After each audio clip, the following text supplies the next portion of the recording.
من الشيطان الرجيم ومن آياته منامكم بالليل والنهار وابتغاؤكم من فضله إن في ذلك لآيات لقوم يسمعون. یوشتم پارے سورة الروم درشتم آیت مبارکہ نوے در شروع کی. دی آیت مبارکہ کم دا اللہ دا توحید اثبات دا پارا دری امور دا دلیل عقلی پا شکل بانے بیان کھڑے شوی دی. یو تی دا اللہ توحید خالص ثابتیگی او بل تی دا مسلم معلومیگی چی اللہ تعالی توحید منن کو بندگانو حق پرستو سرا امداد کولو بانم غالب دے سنگ چی دا کارون دا اللہ پوس کی دینو دغم کولش او بل د دې خبرې دلیلم پکې دی چې دا الله عز وجل دربار ته ورتګ وعده د قیامت دا رښتینی ده. هر څوک به الله ته ورګرځي حساب و کتاب د پاره او الله ته داسې ګرانه مشکل نه چې دوباره دا انسانان ژوندي کې او خپل ځان ته د حساب کتاب د پاره ودرئ. ځکه دی امور باندې چې الله قادر دی نو دغم کولی شي. نو فرمایي الله تعالی ومن آیاته او د دلایل قدرت د الله تعالی نه منامکم باللیل والنهار د کول ستاسو د شپې او د ورځې. معلومیږي چې دا خوب یوازې شپې پورې خاص نه دی، د ورځې هم څه ټیم خلک خوب کوي چونکه شپه کې ډیر خوب کیږي نو هغه مخ کې کړه ورځ کې لګه ایسا د خوب د پاره هغه لګه ایسا کم ده نو د قیلولې والا ایسا ده.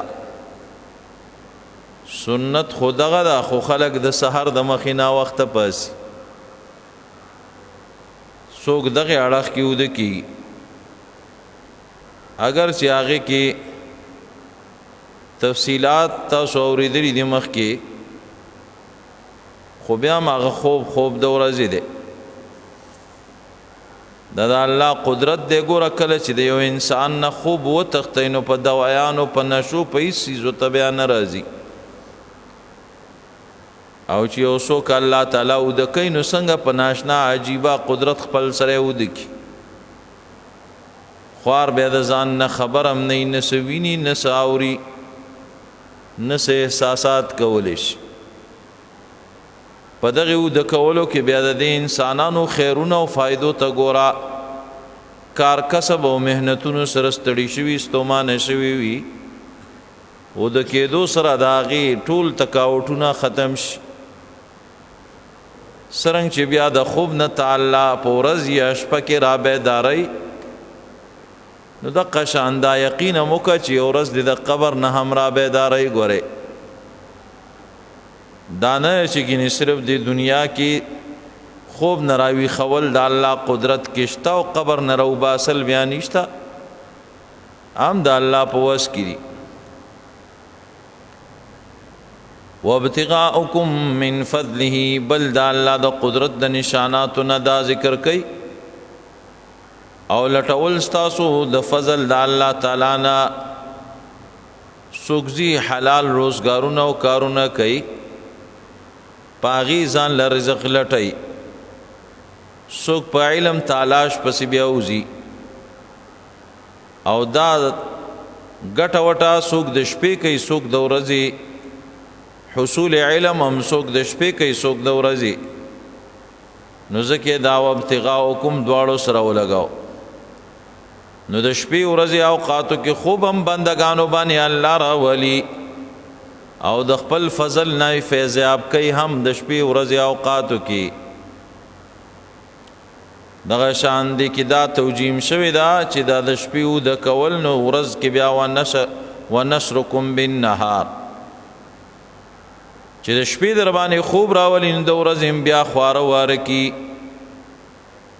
او بیا الله توفیق صلاحیت در کی چې تاسو ځان له حلال رزق تلاش وکړئ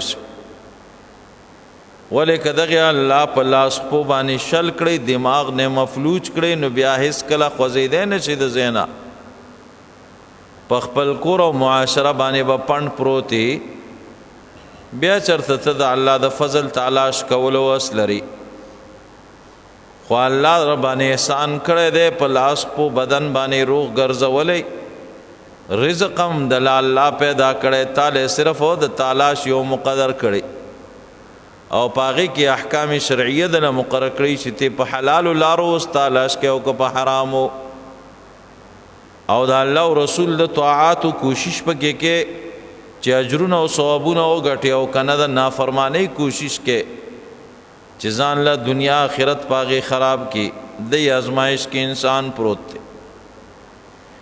ان فی ذلک یقینا فذی کل آیات خامخا ډیر دلائل عبرت شتا لقوم ناغه قوم لا یسمعون چې غوږ دی خبر اوري ځان پوهه په خبره باندې ومن آیاته نور دلائل الله پیش کړي دي دلائل ته چې سوچو کې مخکې مارس کړو مخکې درس کې چې ټول انقلابی قسم دلائل قدرتونه الله پیش کړي نو پدې کې مؤمنان لم دغه تسلیان دي چې تاسو که کمزوري بے وسه نو تاسو رب بے وسه نه ده اغا کمزوري بے وسه غالب اولو باندې قادر ده لوی طاقت والا ده خود دې خپل رب خوشاله ولو اهتمام ډیر کوي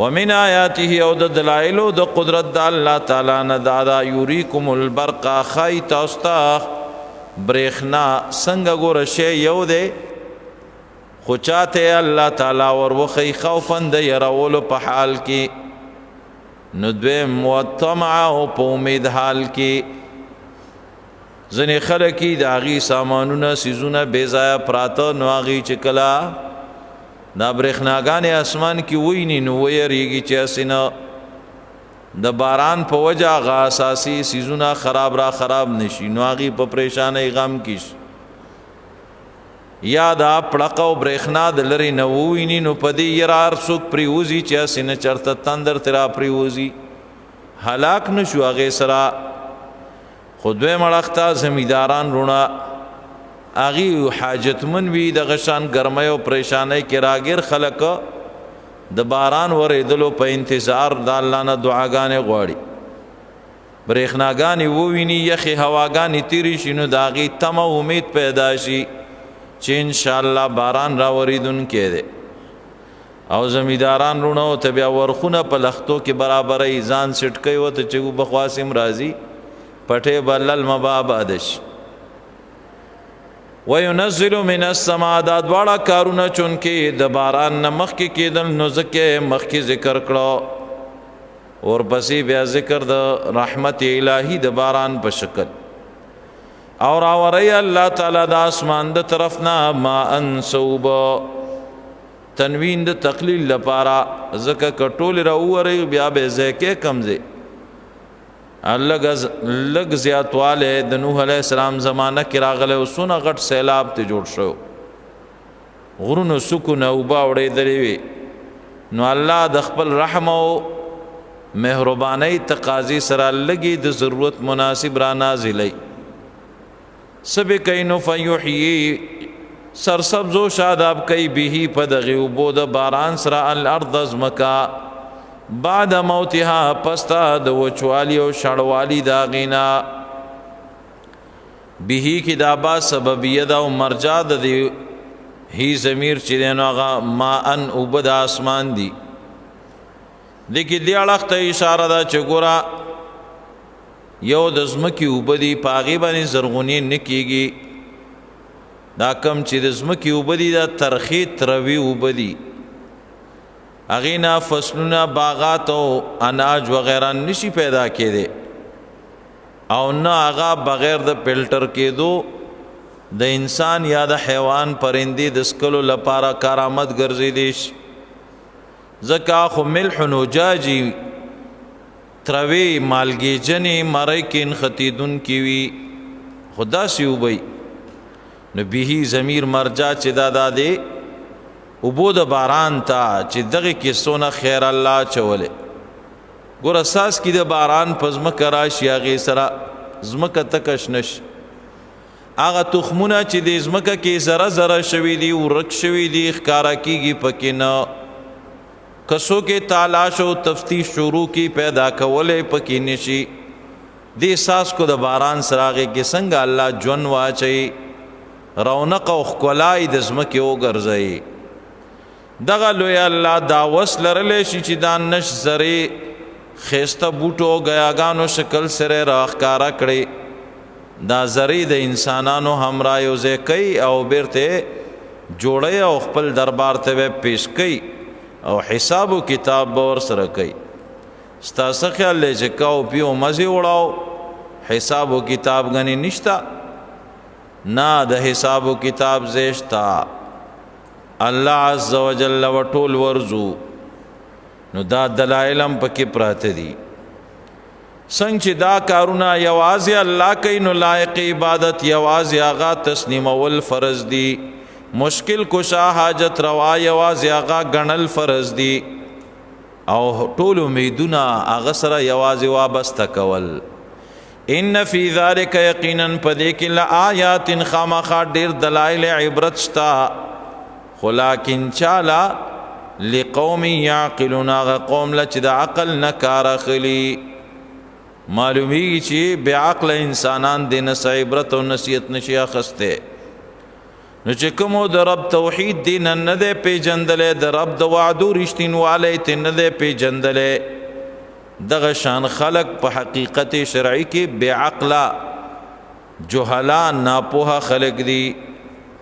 الله دې د دغه شان حال نه وساتي. بل دلیل د الله عز وجل دی کوم درې امور هر یو دلیل کې ګوره ګڼ ګڼ امور پکې بیان کړي. یعنی دا یو دلیل ځان له په ګڼو دلایلو باندې مشتمل دی. کوم درې دلایل ومن آیاته او د دلایلو د الله تعالی نه اندادا تقوم السماء والارض چې قائم دی اسمان او ځمکه بامره په حکم د الله. ستا رب څونه لوی زورور ذات دی ته سوچ وکړه. دا موت چې کوم دی یو څو کیلو شی هغه 100 منټه دپاره یا 100 غنټو دپاره بره نشو ساتلی او زمونږ ستاسو رب دا څونه غټ اسمان یو نه اوه اسمانونه یوازې اسمانونه نه د اسمانونو د پاسه څونه ډېر ملائکه کرام دي. رسول الله صلی الله علیه وسلم خبر ورکړی دی چې داسې یو ځای په اسمانونو وواړو کې نشته د څلورو ګوتو د اندازې برابر چې په هغې کې څوک ملایکو نه ولاړ نه وي قیام کې یا په رکوع نه یا په سجده باندې نه وي الله تعالی ته. او اسمان د دغې د رش د وجې نه چغېږي او دی له دا لایقه ده چې وچغېږي. نو چې دونه ډېر ملایک هم پې دي او بیا د هغې نه علاوه عرش د الله تعالی هغه هم د اوو واړو اسمانونو د پاسه او کرسیم بره ده او دا ټول رب العالمین راټینګ کړي دي. دا ځمکې هم راټینګه کړې د ځمکې او د اسمان درمیان کې ډېر سیارات هم راټینګ کړي دي په خپل امر سره. نو زمونږ الله څونه لوی زورور دی څونه طاقتور دی. دغه الله ته پرېږدي او د ده سره یو عاجز او بې وسه مخلوق شریک او برخدار ګرځي. بگڑی بنانے والا مشکل کشا حاجت روا گنی. دا ستا عقل په کومو کندو کې سر شوی دی او د دغه عظیم ترین بادشاہ وعده رښتینې نه ګڼي چې ګینې قیامت را روان دی او الله ته به ورځو هغې له تیاری نه کې او د دغې لوی الله وعده د نصرت هغه هم ته دروغ ګڼي چې نه مړه مسلمانان سره او نصرت الهي. دا څنګه نصرتونه الله تعالی کړي په ماضی کې هم دقه شانې کوي. الله عز وجل دنیا ته دا خودلې ده چې اهل ایمان سره د الله مدد ده. چې کوم د دې زمانه سپر پاور ځان ته وایو هغه الله عز وجل نمونه عبرت عالم د پاره وګرځول. دا سو خدا الله مدد وکنه د اهل ایمان کمزور او بیوسو حق پرستو بندگانو سره. ثم اذا دعاكم دعوه من الارض اذا انتم تخرجون. دغه تخویف دی چې سم شي ګوره قیامت را روان دی هغه کې بیا الله عز وجل تاسو پیش کوي خپل ځان ته. بیا کلم چې دعوت در کی تاسو ته په دعوت سره من الارض دا د اذا دعاكم سره تعلق لري. کلم چې روبلی تاسو لا پر بلنی سره د زمکینا ابلنه بسنګ نو آباد اسرافیل علیہ السلام پشپېلې باندې आवाज او چې دغه आवाज څنګه وشي نو اذا انتم تخرجون ناصاپا په دغه وخت باندې با تاسو روزي د خپل قبرونو نا بیا پکې سات او مهلت نه دا باندې چې د انسان زری وسشوي اغلو الله د دې انسان په اعمال باندې خبردار د په احوال او کیفیتم خبردار او د بدن کمی زری جدا شوی داغي په تفصيلاتم خبردار او دغه لوی الله تا د دې را جمع کول او دینه بیرته انسان جوړول اس ګران ندی چې دا غټ اسمان زمکا دایره ټینګړي دي دا څور کوټه کار خو نه دی. نو د دې ورکوټي انسان تاسو سوچو کوي د وختو دا سوکا چې کم پدی کوپړی کې خخه ده دا سټه چې وته ویلې کی دا په دې کوپړی کې سونه زیلري یعنی یو ډیر کم معمولی زیلري. دا انسانان چې په حقيقي معنی کې خپل ځان ته سوچو کې د زمکه په مناسبت سره نو کوپړی کې د وخته زه غټ دی په نسبت د اغازه چې کوم مونږ تاسو ته پزمکه کې میلاو دی. یعنی مونږه د دې زمکه او د غرونو دریابونو په نسبت دونه واړی چې کوپړی کې دا وخته دا ډیر غټ زی ساتي لري. او زما استاد زید دغه نام ډیر ور کوټه سره دې چې په سونه ایریا کې او مونږ تاسو ګرځو خو زمکه دغه په نسبت د دینم ډیر زیاته وسیع او غټه ده. نو هغه لوی الله هغه رب العالمین هغه ته ولی کمزور او بیوسه غني. دا سچي ویلی دی الله دا یقینا راتلو ولدي نو دغه الله ته د ورتک تیارې فرض دی. وله او خاص دغه الله تعالی ملکیت کې دی هغه څوک چې دی په اسمانونو کې او پزمکه کې دا دغه الله پیدا وخم دی او بادشاہ مغه دی او واک او اختیار مغه سره دی. اسمانونو کې ډیر شه ملائکه کرام دي چې د شمیر اندازې الله ته معلومه ده. وما يعلم جنود ربك الا هو. الله نه علاوه بل چاته پته نشي چې دا بسونه نور چې سونه مخلوقات دي داغي تفصیل علم الله ته ده. نو اسمانونو د پاسا او اسمانونو کې او بیا د اسمکه باندې چې سونه سدي دا ټول پیدا کړی الله دی. پالی الله تعالی نظام هغه سنبالي او واک او اختیار دا غسر د بادشاہ هغه ده. کلن دا ټول له خاص دغه الله تعالی لقانتون طاعت او تابعداري کوونکی دي. په دې باندې یو سوال راځي ټیک د اسمانونو مخلوقات خدا الله نه فرمانیان نه کوي خود زمکه خو ډیر کفار شتا يهود دي نسوارا دي مجوس دي آتش پرستا دهریه خلق دي بت پرست خلق دي او نور ډیر کفار دي چې اغي دا الله طاعت او تابعداري خو نه کوي. نو څنګه الله وای کل له قانتون دا ټول الله لا طاعت او تابعداري کوونکی دي. څنګه تابعدار دي؟ دا الله عز وجل یو د شریعت تابعدار جوړېدل دا خاص بندگانو ته چې کوم ته د الله خصوصي رحم شامل شوی انابت پکې حق پس ځان رسول او همت پکې وي او د الله د رضا تلاش او طلب پکې وي نو هغې ته الله د شریعت مطهره طاعت او تابعداري ورکوي. هغې خو بیا خاص بندگان دي، خاص طاعت گزاران.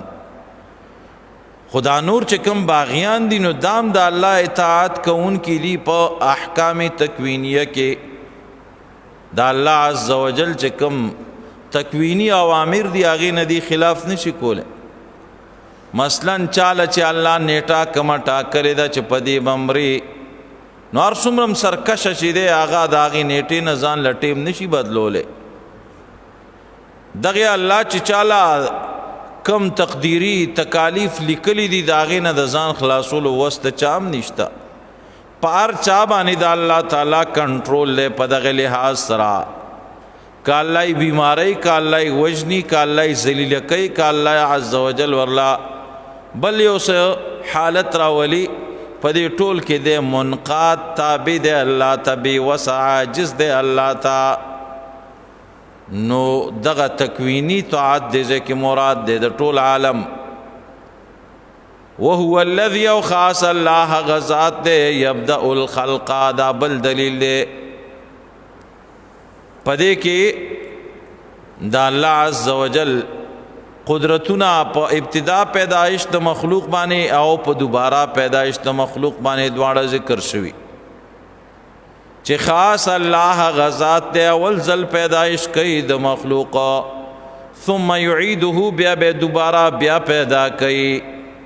پلاول ځل پیدا کول دا عام انسانانو کې خلقو تسوي ګران او مشکل، ځکه هغې کې دیتا اټول جوانب نه واضح او سرګن، نو دی وجنا په هغې کې ورته دشواریانې او مشکلات ډیری. خو چې کله بیا دغه سیز لاول وجود اخری د انسانانو د لاس نه، نو بیا دوباره د هغې جوړول هغه هغې ته بیا ګران نه. وهو اهون علیه کې دې اړخ ته اشاره ده چې د انسانانو په خیال باندې دوباره جوړول او پیدا کول انسان ته آسان دي، نو الله عز وجل ته دواړه آسان دي. انسان خو صرف دا دویم آسان ګڼي، خو الله ته دا نه چې صرف دا دویم ځل آسان دی، نه ړومبی آسانو. او څومره چې باطل پرسته په دې دنیا باندې تیر شوي دي یا حالا موجود دي، هغې کې اکثریت دا عقیده لري چې دا ړومبی پیدایش چا کړی؟ الله کړی.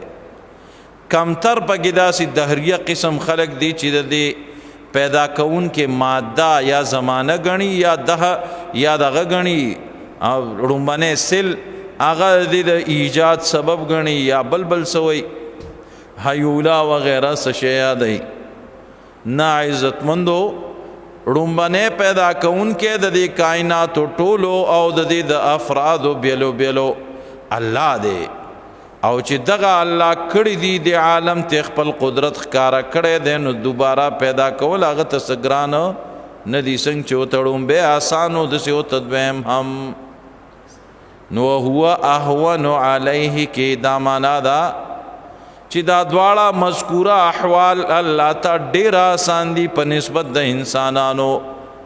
انسانانو ته دویم آسان وي، ړومبی ګران وي، او الله ته دواړه آسان. وله المثل الاعلى، دا بل صفت دا الله تعالی خاص دغه الله تعالی لا صفت دے اوچت په اسمانونو او ځمکې کې. په اعتبار د علم باندې ګورین د ټولو نه اوچت صفت د چا دی؟ د الله رب کریم. دغه شان د قدرت په اعتبار باندې ګورین د ټولو نه اوچت صفت د چا دی؟ د الله رب کریم. دغه شان د تصرفاتو په بنیاد باندې د ټول نه اوچت صفت د الله رب کریم. نو خاص الله لپاره صفت ده اوچت په اسمانونو کې او په ځمکه کې. قتاده رحمه الله نه دا همرا نقل چې دلته له المثل الاعلى کې توحید رب العالمین مراد ده، چې وحدانیت خاص چاله ده؟ الله لده. لا اله الا الله، چې د الله نه علاوه بل څوک لایق عبادت هم نشتا، مشکل کشا حاجت روام نشتا. اوچت صفت صرف د الله ده، هم په اسمانونو هم په ځمکه. نو اے انسانا، ولې د الله په وعدو باندې استا یقین نه جوړیږي؟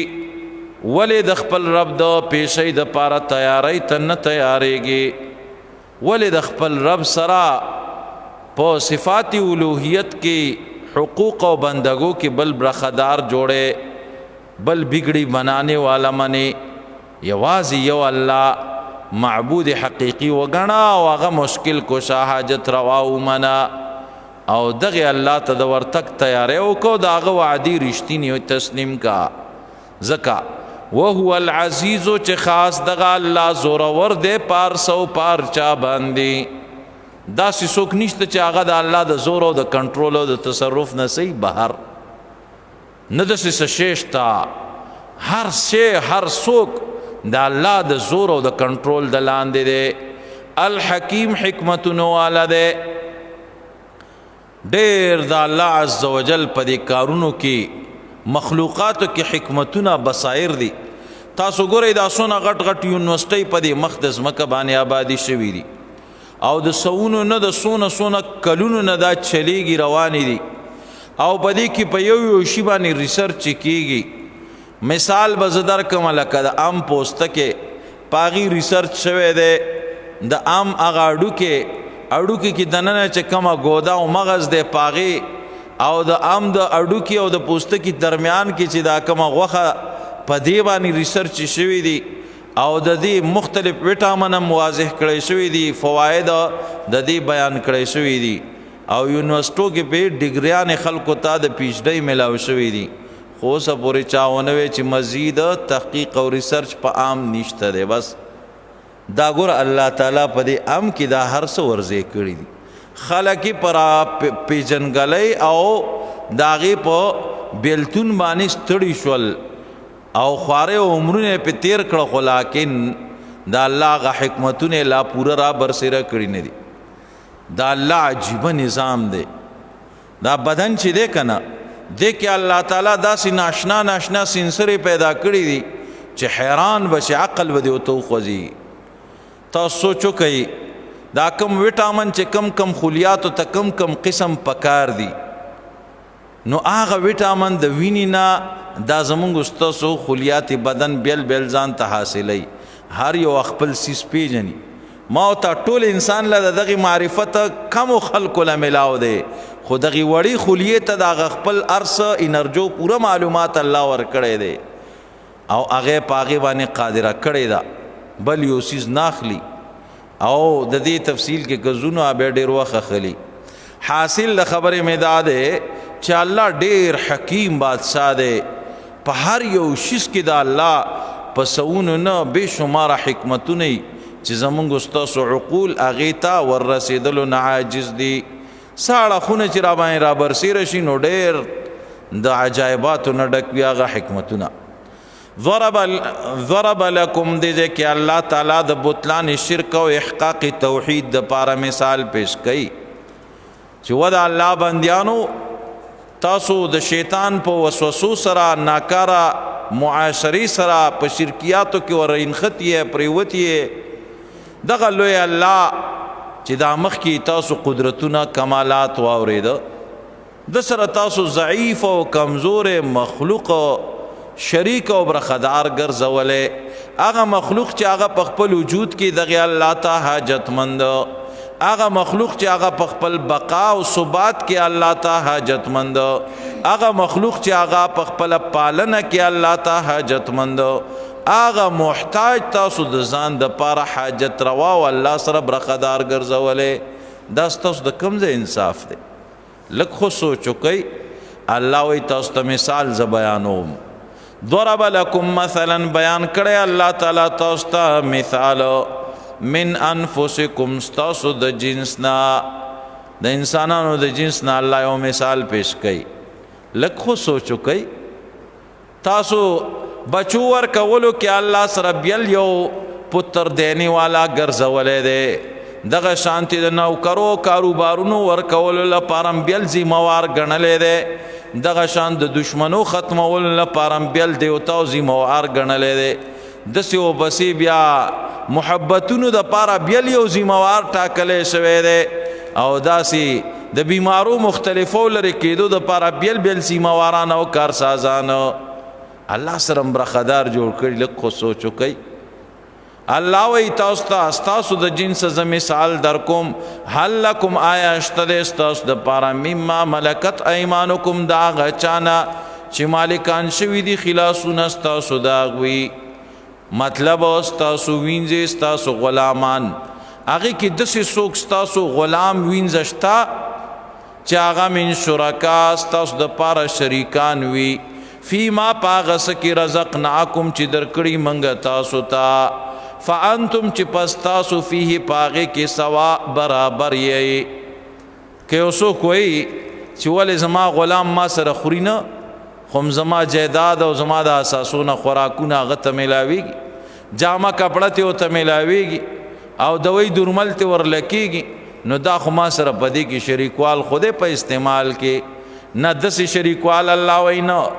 فانتم فيه سوا داسي شریکوال چې پاغا ساسجات استا کې آغا غلامان وینځستا تا سره مکمل برخدار وی برابر چې څنګه تو واکوي اختیار لري د سي داغ سره وی ته داغه د اجازه نه بغیر پاغه کې اس تصرف وس نه لري.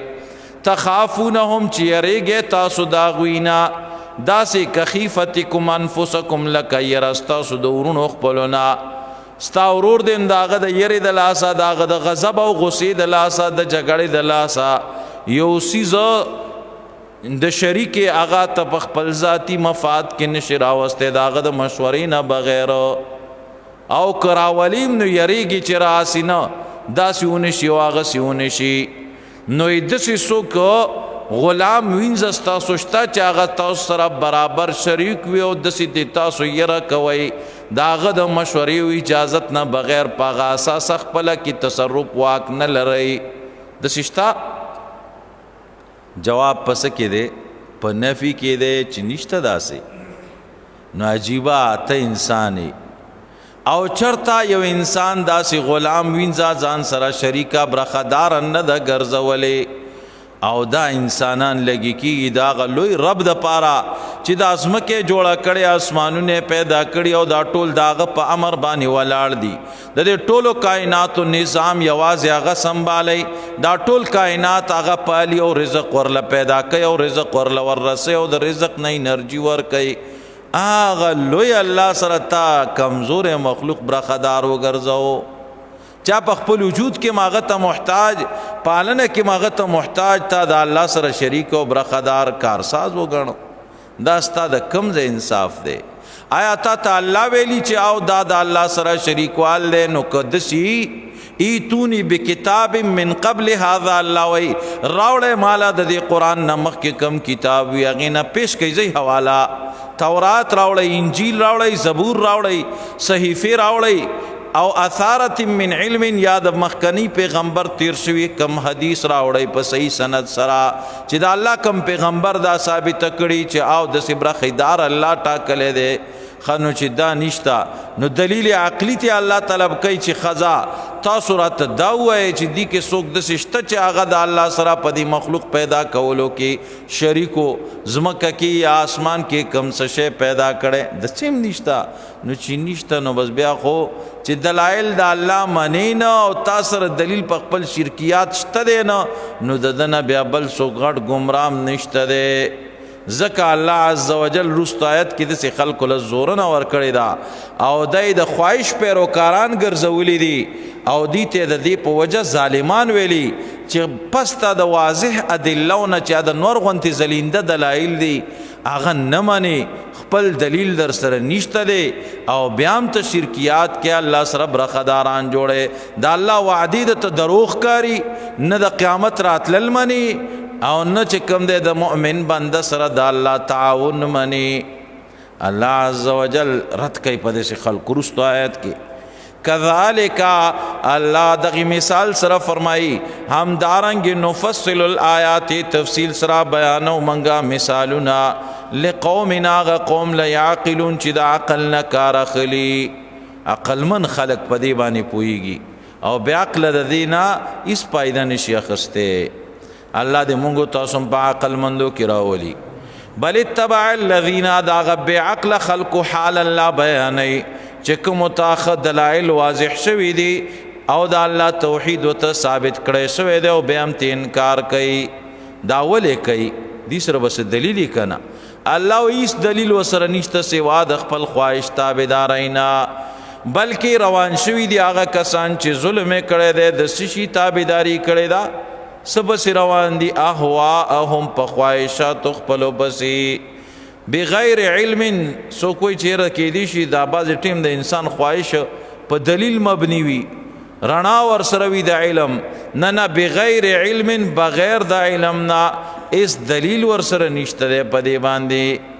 خانو چې کله دلایل د الله د وحدانیت، د دین اسلام د حقانیت هغه ښه بې شماره ښه واضح بیان شول او د خواهش مني او د هغې دلایلو تابعداري نه کوي، نو داسې انسان په ضلالت او ګمراهۍ کې بیا الله هم پرېږدي چې ستا به سړو حق خوښ نه دی، نو چې نه دی خوښه اوسېږه په دې ګمراهۍ کې.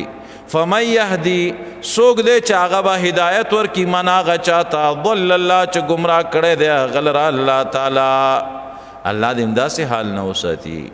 وما لهم، او نه به یې د دې دپاره من ناصرین څوک امدادیان، بیا تا هېڅوک په راه راست راوستلی نشي تر دې که د الله حبیب محمد مصطفی صلی الله علیه وسلم راغی او را ژوندی شو د قبر نه دنیا ته بیا راغی او بیا نصیحت شروع کړو، نو هغه هم داسې انسان ته هدایت کولو نه بېوسه دی. ګورې ځکه الله قرآن کې دا ثابته کړې ده چې کوم د ضد او شرم د وجې نه انکار باندې کمر بسته شو، د آخره پورې ایمان ته نه تیارېږي. ان الذین کفروا سواء علیهم اانذرتهم ام لم تنذرهم لا یؤمنون. یقینا هغه کسان چې هغې انکار کړی د الله د وحدانیت او دین حق نه، د څه په وجه؟ یا د ضد یا د شرم، دې وجې نه نه مني. بس نو چې نه مني نو الله وایي ای زما حبیب ستا دعوت ورکول دي ته یرول دي له یا نه یرول دا دي له یو برابر دي، ځکه دي ایمان راوړلو له نه تیارېږي. او الله بل ځای کې فرمایلی انک لا تهدی من احببت، یقینا ته هدایت نشي کولی هغه چاله چې ته خوښ ګڼې. څوک هدایت ورکوونکی دی؟ نو الله رب کریم. نو دوی ځان پوهیږي نه، نو ځکه الله هم داسې ګمراه وساتي. نو دې وجې نه وروڼو چې کله هم درته د حق دلیل بیان شو نو هغې ته به غوږ دی، هغې باندې به د ځان پوهولو کوشش کې. که بیا هم دماغ دې پې خلاص نه شو او د قرآن خبره تا ته پیش شوې وه او ته پې پوه نه شوې، نو الله ته وجاړه، یا الله په دې مې پوه کا، دماغ مې پې خلاص کا، دا حق را نصیب کا. او دا حق مونږ تاسو لا د دنیا او د آخرت د کامیابی یو اساسه او سرمایه ده. د دې ټولو سرمایو د دنیا نه قیمتي سرمایه حق دی او د هغې خپلول او هغې پسې تلل دي. ګورې ځکه دنیا دې هم دې پورې تړلی شوې ده کامیابۍ کې، او آخرت او قبر دې هم دې پورې کامیابۍ کې تړلی دی. که دا حق در سره نه نو دنیا آخرت دواړه دې بربادیږي. نو دې وجې نه الله تعالی ته به سوال کې جړا به کې یا الله دې حق باندې مې پوه کا. سبحانك اللهم وبحمدك أشهد أن لا إله إلا أنت أستغفرك وأتوب إليك.